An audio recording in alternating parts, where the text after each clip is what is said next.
The wind whispered through the towering trees, their branches creaking like old bones in the suffocating darkness. The night was alive with distant rustles, faint snapping twigs, and the eerie hum of creatures unseen. Somewhere deep within the vast, uncharted forest, a group of friends trudged cautiously, their flashlights flickering against the thick mist that clung to the ground like a living thing. "I told you this was a bad idea," Claire muttered, her voice barely above a whisper. She clutched her jacket tighter around her, the chill in the air sinking deep into her bones. Beside her, Ethan smirked, though there was an unease in his eyes. "Come on, it's just a forest. We've camped out before," he said, but even he didn't sound convinced. But this wasn't just any forest. This was Blackwood Hollow. Legends surrounded these woods like an invisible fog. Stories of people who wandered in and never came out, of strange lights in the distance, whispers that didn't belong to any living thing. It was the kind of place parents warned their children about, the kind where maps seemed to change and compasses spun wildly, refusing to settle. The kind of place where silence felt unnatural. "We should turn back," Jake, the quietest of the group, said suddenly. His breath was visible in the cold air, and his hand was tight around the handle of the hunting knife strapped to his belt. He was the one who always had an answer, always laughed in the face of fear. But now his voice trembled. A sudden snap of a branch somewhere behind them made everyone freeze. "Probably just an animal," Ethan said quickly, shining his flashlight toward the sound. The beam cut through the trees, illuminating nothing but endless black trunks stretching into the unknown. But Claire swore she saw something shift, just for a second. A shadow that didn't belong to them. Then came the whisper, low, breathy, right behind her ear. Not words, not really. Just sound. Presence too close. She spun around, her heart slamming against her ribs. Nothing. The others hadn't heard it, hadn't felt that icy breath curling against her skin. A deep, unnatural silence wrapped around them. No crickets, no owls, no wind. Just an oppressive stillness that made the hairs on the back of Claire's neck rise. Then, from the darkness ahead, footsteps. Slow, deliberate. Too heavy to be an animal. Too calculated to be random. Jake pulled his knife. "We need to go. Now." But before anyone could move, the flashlight in Ethan's hand flickered once, twice, then went out completely. And in the momentary pitch-black void they heard it. Voice. Calling Claire's name. From somewhere deep within the forest. But it wasn't any voice she recognized. Claire's breath caught in her throat. The voice that had called her name. It was soft, almost familiar, but something about it was wrong. Stretched, distorted, as if it had been spoken from somewhere deep underground and carried to her ears on a current of cold wind. "Did you hear that?" she whispered, barely able to push the words out. The others were silent. Then Ethan, his face barely visible in the dim glow of Jake's still-working flashlight, nodded. Yeah, I did." That was enough to send a fresh wave of fear through Claire's chest. If Ethan had heard it too, then it wasn't just her imagination. It was real. The darkness around them felt heavier now, as if the trees had drawn closer, trapping them in a space that no longer belonged to the world they knew. The forest floor, once covered in damp leaves and scattered twigs, now seemed unnaturally smooth, as if something or someone had cleared a path just for them. Jake swallowed hard. "We need to move." His voice was firm, but Claire could hear the strain in it, the way his breath hitched slightly at the end. He wasn't just saying it for their sake. He was scared too. The problem was, move where? Back the way they came. Forward, deeper into the unknown. Every direction felt wrong, like turning one way would lead them into something worse than the last. Then the voice came again. "Claire!" A whisper, but closer now. Too close. She whirled around, shining her flashlight in the direction it came from. Trees. More trees. The same endless, gnarled trunks reaching into the sky like skeletal fingers. But as her beam flickered over them, her breath hitched. There was a figure, just standing there. Not an animal, not a trick of the light. A shape, tall, unmoving, its features obscured by shadow. Claire could barely make it out, but she felt it. Felt its eyes on her. Her stomach twisted into a knot so tight it hurt. Ethan must have seen it too, because he let out a sharp breath.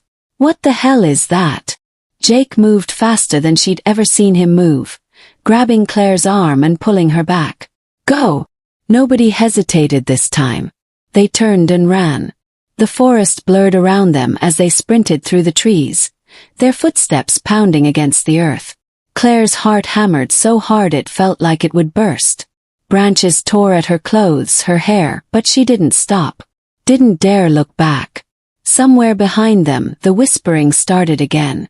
Not just her name this time. More words. Twisted, unintelligible, like 100 voices speaking at once but never quite in sync. Some high-pitched, others deep and guttural. She didn't want to understand what they were saying. Jake led the way, his flashlight bouncing wildly as they ran. But no matter how far they went, the trees never seemed to change. They should have reached the clearing by now. They should have seen the flickering glow of the campfire they'd left burning. But there was nothing. Just endless black trees, stretching on forever. Where's the campsite? Ethan gasped between breaths. We weren't that far. Nobody answered. 'Cause there was no answer. Panic clawed its way up Claire's throat. She had been here before. Not in this exact place, but in dreams. Nightmares she could never quite remember upon waking, but always left her shaken, her sheets damp with sweat. A feeling of being watched. Of running, endlessly running but never escaping. She didn't want to say it out loud, but she knew. The forest wasn't letting them leave. Claire wasn't sure how long they ran before Jake finally skidded to a stop. His hands braced against his knees as he tried to catch his breath. The others slowed, their breaths coming in sharp gasps, sweat glistening on their skin despite the cold air. This isn't right, Jake muttered. His voice was hoarse. Ethan swore under his breath. No kidding. We should have hit the edge by now, Claire said, hugging herself. But it's like we're going in circles. The thought sent a chill down her spine. Jake lifted his flashlight again, scanning their surroundings. The trees looked the same as before, but something felt off. The air was heavier, the silence deeper. Then Claire noticed something that made her stomach drop. The tree next to her. It had markings on it. Carvings in the bark, deep and jagged. Symbols she didn't recognize. Twisted shapes that seemed to writhe when she looked at them for too long. She took a shaky step back. Guys! Jake followed her gaze. His expression darkened. I don't like this. Ethan frowned, stepping closer. Maybe it's just. But he never finished his sentence. Because the moment he reached out to touch the carvings, something moved behind the tree. A flicker of shadow. A breath of movement.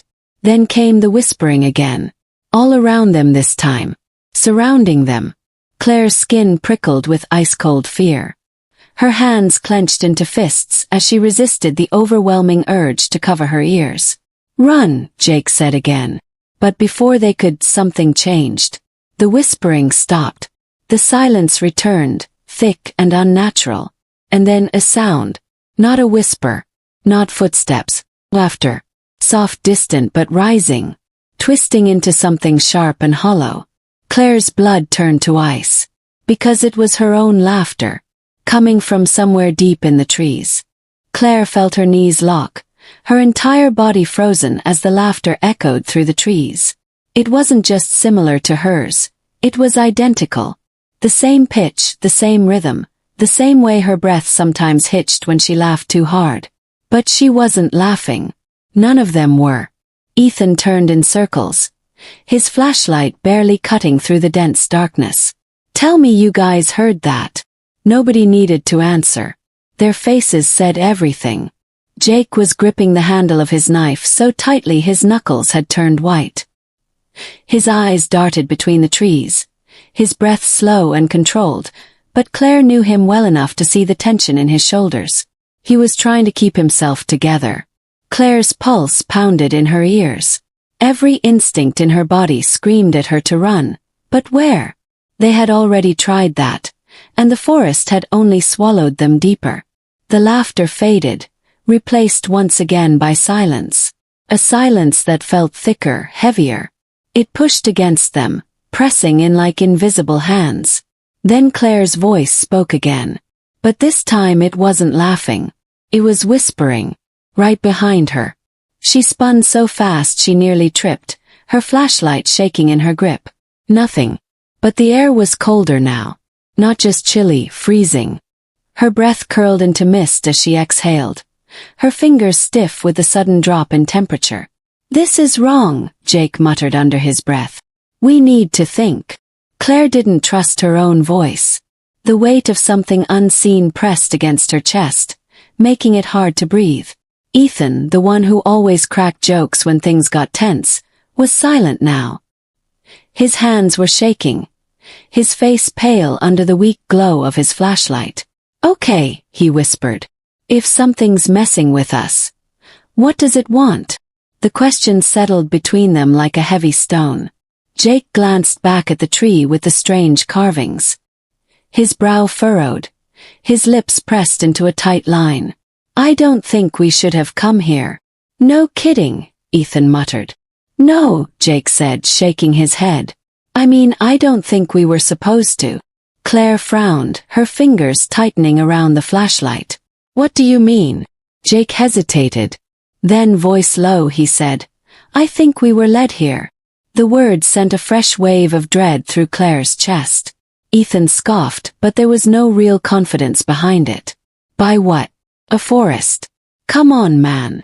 Jake didn't respond right away. Instead, he crouched beside the carved tree, tracing one of the symbols lightly with his fingers. He didn't touch it directly, just hovered his hand over it like he was testing the air around it. The moment his hand got too close, the whispering started again. Only this time it wasn't just in the distance. It was all around them. Claire felt it, not just heard it but felt it. Like a vibration in the air, crawling along her skin. The whispers wove together, overlapping, until they weren't whispers anymore. They were voices. Claire's voice. Jake. Ethan's. Speaking in unison. Saying words they didn't understand. Claire yanked Jake's arm, pulling him away from the tree. The moment he moved back, the voices stopped. A heartbeat of silence. Then a rustling sound. Not the wind. Something moving. Ethan whipped his flashlight toward the noise. His breath coming fast. The beam landed on something just beyond the trees. Figure. No, not one. Several. Standing motionless in the shadows. Claire's stomach twisted so hard she thought she might be sick. The figures weren't fully visible. Just dark outlines, barely distinguishable from the trees around them. But they were there. Watching. Waiting. And then one of them moved. A slow, deliberate step forward. The light from Ethan's flashlight barely touched it, but Claire saw enough. The figure was tall, unnaturally thin. Its limbs stretched too long, its posture slightly hunched, as if it had been folded into the wrong shape. And then its head tilted. Claire didn't wait to see what happened next. Run! This time nobody hesitated. They ran, pushing past branches that clawed at their clothes, their breaths sharp and ragged. The cold air burned in Claire's lungs, but she didn't stop. She didn't dare. She didn't know where they were going. She didn't care. She just needed to get away. The whispering started again. But now it was louder. Closer. It wasn't just behind them anymore. It was ahead of them. Claire realized too late. They were running straight toward it. The whispers wrapped around them like invisible hands, tightening, twisting, pushing into their ears no matter how fast they ran. The trees blurred past, endless and unchanging, as if the forest itself had swallowed them whole. Claire's lungs burned, her legs screamed for her to stop, but she didn't dare slow down. Neither did Jake or Ethan. They knew something was behind them. Something was ahead of them. And there was nowhere left to go. Ethan cursed under his breath, his flashlight flickering as he sprinted. "We're trapped, we're freaking trapped." Jake didn't respond. His jaw was clenched, his eyes wild, scanning for anything, any possible way out. But Claire saw it in his face. He had no plan. None of them did. Then the trees ahead shifted. Not from wind, not from movement. They just changed. Branches stretched unnaturally, their forms twisting like something alive. The path they were running on, if it had ever been a real path, suddenly split. Not left, not right, but down. The ground caved into a dark opening, a pit where the earth itself had been pulled apart. It wasn't just a hole, it was something deeper, something waiting. Claire's feet skidded against the damp forest floor as she stopped just in time, the edge crumbling under her weight. The drop below was endless, not just dark, empty. She could hear something breathing inside of it. Slow, measured, expectant. Ethan barely caught himself from falling in, stumbling back with a choked gasp. What the hell is this? Jake yanked Claire's arm, pulling her away from the edge. The whispers were deafening now, overlapping voices pushing into their skulls like they were trying to get inside. Then, from behind them, a step. Not one, not two. Many. Low. Steady. The figures they had seen earlier were closer now. No longer hiding in the trees, no longer just watching. They were walking toward them, their movements slow but certain, as if they knew there was nowhere left for their prey to run. Claire's fingers dug into Jake's sleeve, her breath hitching. "We have to." Sound cut her off. Voice. Her own voice. It came from one of the figures. But it didn't speak in a scream or a whisper. It laughed. That same quiet, almost amused laugh from before. And then it spoke. "You're not supposed to be here." Claire's blood turned to ice. Ethan shook his head violently, stepping back toward the pit. No, screw this. This isn't real. This. The flashlight in his hand flickered once. Then it went out. Total darkness swallowed them. Claire barely had time to process before she felt it, cold fingers brushing against her wrist. Not a grab, not an attack, but like something making sure she was real. Then the ground beneath her shifted. Not just hers. All of it. The trees groaned, the wind howled, and suddenly the air was different. Thicker, heavier, as if something massive was breathing right next to her. She felt it without seeing it. The presence had been watching them. And now it was right here. The ground lurched. Claire's foot slipped. And she fell. Claire's scream barely left her throat before the air was knocked out of her lungs. She wasn't just falling, she was being pulled. An invisible force yanked her down, deeper into the pit, the darkness swallowing her whole. The cold hit her first, sharp and sudden, like plunging into frozen water. Her arms flailed, trying to grab onto something. Anything, but there was nothing. No ground, no walls, just endless, suffocating black. And then impact. She hit something solid but not hard. It felt wrong beneath her, shifting slightly as if it wasn't completely real. The fall should have shattered her bones, but she wasn't even hurt. Just dazed, disoriented. Her flashlight was gone, her breaths came in fast, uneven gasps. Above her, the opening to the pit was still visible, but something had changed. The figures were no longer there. Neither were Jake and Ethan. The trees looked different, wrong. Twisted, their branches stretching at impossible angles, their roots pulsing like veins. A low hum filled the space, vibrating through the ground beneath her. It wasn't mechanical, not human-made. It was something ancient, something alive. Then footsteps. Claire pushed herself up, her pulse thundering in her ears.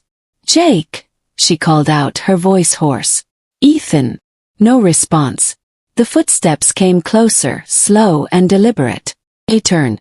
Someone stood at the edge of the darkness. Not a shadow, not one of the figures from before. It was her. Claire. Standing there watching. Same height. Same clothes. Same terrified expression frozen on her face. Claire's breath caught in her throat. This wasn't a reflection. There was no mirror, no glass. The other her was real. Breathing. Moving. And then it spoke. "You shouldn't have come here." The voice was hers, but not quite. It was layered, distorted, as if something else was speaking underneath it. Claire stumbled backward, her heart hammering. What is this?" The other Claire tilted her head, her movements eerily slow. You already know. Claire shook her head. No. No, I don't. A smile crept onto the other Claire's face. But it wasn't right. It was too wide, stretching too far. You will. Then, the ground beneath Claire shifted again. She fell again, plunging even deeper into the darkness. Claire's body twisted in the air as she plunged deeper into the void. The darkness swallowed everything, her thoughts, her screams, her sense of time. It felt endless, like she had been falling forever. But then, just as suddenly as before, she hit the ground. This time it hurt. The impact knocked the air from her lungs, pain jolting up her spine. The surface beneath her was cold and solid, unlike the strange, shifting ground from before. A ringing filled her ears as she struggled to push herself up. And then she saw it. She wasn't in the forest anymore. She was back at the campsite. The tent, the fire pit, the scattered bags. Everything was exactly as they had left it. The woods around her were quiet, normal. The wind whispered through the trees, and the distant sounds of crickets filled the air. For a moment Claire just sat there, her breath uneven. Had it all been a hallucination? A nightmare? Claire! She turned just as Jake and Ethan came sprinting toward her. Their faces were pale, eyes wide with panic. Ethan dropped to his knees beside her. "Where the hell did you go?" he gasped, grabbing her arms like he needed to make sure she was real. "We lost you. You just disappeared." Claire shook her head, her thoughts a mess. "I fell into the pit. There was something down there I saw." She broke off, looking around wildly. The figures, voices, the other me. Jake and Ethan exchanged a look. "What are you talking about?" Jake asked, his voice cautious. "Claire, there was no pit." Claire's blood ran cold. She turned her head, looking toward where the ground should have been torn open. Nothing. Just undisturbed dirt. Solid. As if nothing had ever been there. Her pulse pounded. No, I fell. "I know I did." Ethan shook his head. "You were just gone. 1 second you were running with us, then you weren't. We looked everywhere." Claire felt her breathing pick up. The memories were too real. The cold, the voices, the other version of herself. It had happened. She knew it had. But there was no proof. Jake reached out carefully, his voice steady. "Hey, maybe you hit your head or..." Sound cut him off. Laughter. Not distant. Not whispered. Right behind her. Claire's body went rigid. Slowly, she turned her head. She expected to see the figures again, or the twisted trees, or the shadow version of herself standing there, grinning. But she saw nothing. Just trees. Just the dark. And yet, the laughter was still there. Familiar. Her own. Claire didn't move. Didn't breathe. 'Cause now she knew. She hadn't escaped. She was still in the forest. Claire stood frozen, her breath shallow, her skin crawling. The laughter had stopped, but the air still felt thick, charged with something she couldn't see. Jake and Ethan were watching her, concern written all over their faces, but they hadn't heard it. She knew that much. It was for her alone. Her fingers dug into the dirt beneath her. Felt solid, real. But so had everything else. She wasn't sure what was real anymore. Ethan placed a hesitant hand on her shoulder. "Claire, maybe we should just go. Get out of here before we..." "Before we what?" she snapped, her voice sharper than she intended. "Before we vanish. Before something else happens. Don't you get it? It's still happening." Jake ran a hand through his hair. His frustration barely contained. "Okay, then tell us what we're supposed to do. Because right now, all I see is that we found you and you're safe. So let's just leave before..." The fire pit went out. All at once. The light, the warmth, gone. Darkness swallowed them, thicker than before, deeper. The moon barely shone through the trees now. The stars seemed distant, unreachable. The wind had stopped completely. A dead silence settled over the campsite. And then the footsteps. Low. Careful. Not from one direction but all around them. Jake's flashlight flickered as he raised it, scanning the trees. No, no, we're done. We're done. We are leaving right now. He grabbed Claire's arm, pulling her to her feet. Ethan didn't argue. They moved fast, grabbing only what they could. Backpacks, keys, whatever was within reach. The rest didn't matter. They just had to go. The path back to the truck felt longer. The trees pressed in closer, their twisted branches reaching like skeletal fingers, but Claire didn't look. She wouldn't give them the satisfaction. The laughter followed. Quiet shifting, moving from tree to tree. Her own voice. She clenched her fists, forcing her legs to move faster. Then, at last, the truck. Jake fumbled with the keys, his hands shaking. Come on, come on. The doors unlocked, and they scrambled inside. The moment Claire slammed her door shut, she turned to look out the window. And there, just beyond the tree line, she saw herself, standing, watching, smiling. She didn't tell the others. She just whispered, "Drive." The engine roared to life, and the truck lurched forward. As they sped down the dirt road, Claire kept her eyes ahead, refusing to look in the mirrors. She didn't want to see what was following them. They didn't stop until they were miles away, back in town, parked in an empty gas station lot, all of them sitting in stunned silence. No one spoke. No one wanted to. Finally, Ethan let out a hollow laugh, running a hand over his face. What just happened? Jake shook his head. I don't know. And I don't want to. Claire stayed quiet. 'Cause she knew. She knew they had left the forest. But something had left with them. And it wasn't done yet.